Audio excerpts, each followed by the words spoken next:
vacation last year. We come down the highway in northern Montana and we saw this sign, 10 miles to a battlefield. Well, I couldn't resist. I drove down there, little county road out in the middle of nowhere, ranch country, nothing around, hadn't changed in 130 years. But the story itself goes back to the Lewis and Clark expedition. Lewis and Clark came over the mountains, the Rocky Mountains. When they hit the Columbia River, they were low on food there. They didn't have horses. They needed help. And who was there? The Nez Perce. The Nez Perce were very friendly, helped them, told them where to go, and got them on their way to the ocean. On their way back east, again, they needed help, and again, the Nez Perce helped. And things went along fairly well between the Nez Perce and the whites as they began to immigrate into Oregon and Washington until about the 1850s.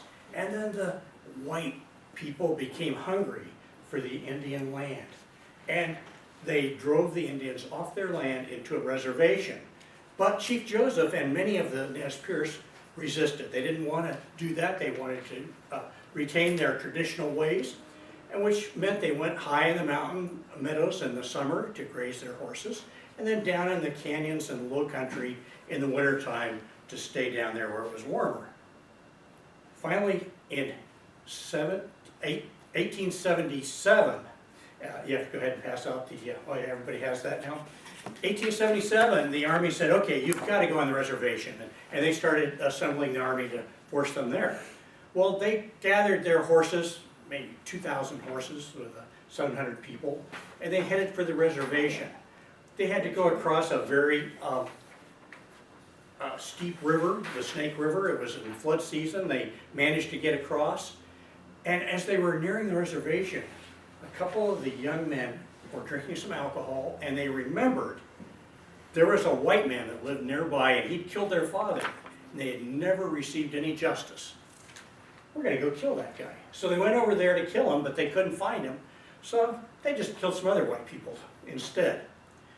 When the word got back to the Nez Perce chiefs, they knew they had a serious problem, because the policy was, if any Indians misbehave, the Army or the government would grab the chiefs and execute them for the crimes of their people. So the chiefs were facing being hung. So instead of going to the reservation, they turned and headed east.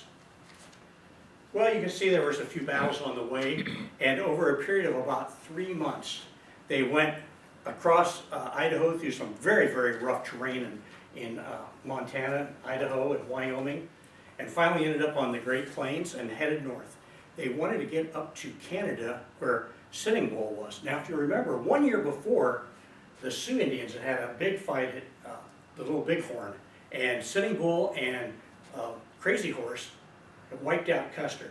So this whole threat of the Indians was pretty fresh in everybody's mind. But they just wanted to go to Canada, and they thought maybe we could work something out once we get to Canada. By the time they got within 41 miles of the Canadian border, their horses were very exhausted. They were exhausted.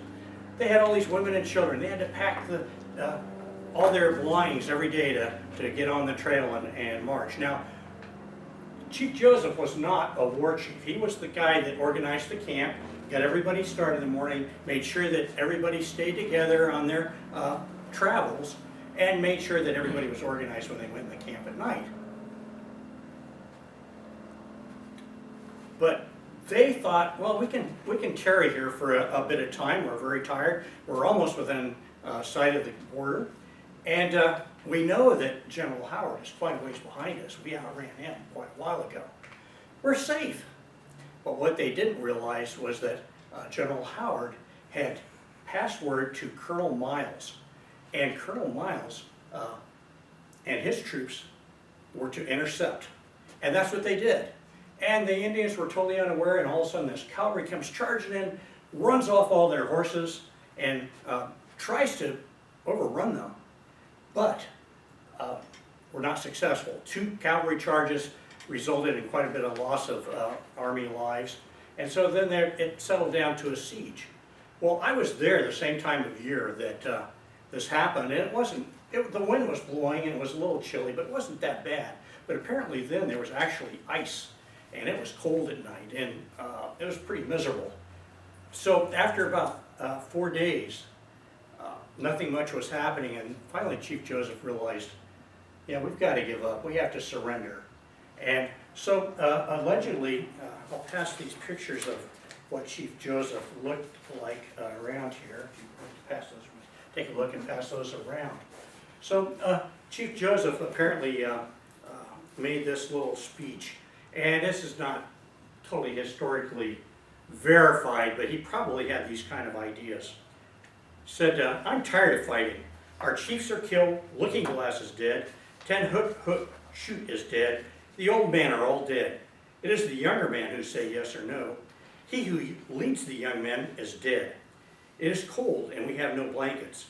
The little children are freezing to death. My people, some of them have run away into the hills and have no blanket, no food. No one knows where they are, perhaps freezing to death. I want time to look for my children and see how many of them I can find. Maybe I can find them among the dead. Hear me, my chiefs. I am tired. My heart is sick and sad. From where the sun now stands, I will fight no more forever. So he surrendered, and in that surrender, he was promised that he could go back to the reservation in Idaho and Washington. And I think the promise was made in good faith, but the powers that be decided, no, we can't have them back there. There's too much animosity from the people that they killed, so they sent them down to Kansas and Oklahoma. And it was humid, hot, not their kind of country, and many died from malaria.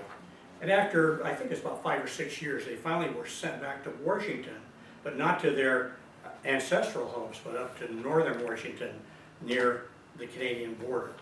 So I'm very sad when I think of how we treated the Nez Perce, that we couldn't accommodate their lifestyle, their religion, and their customs in a better way.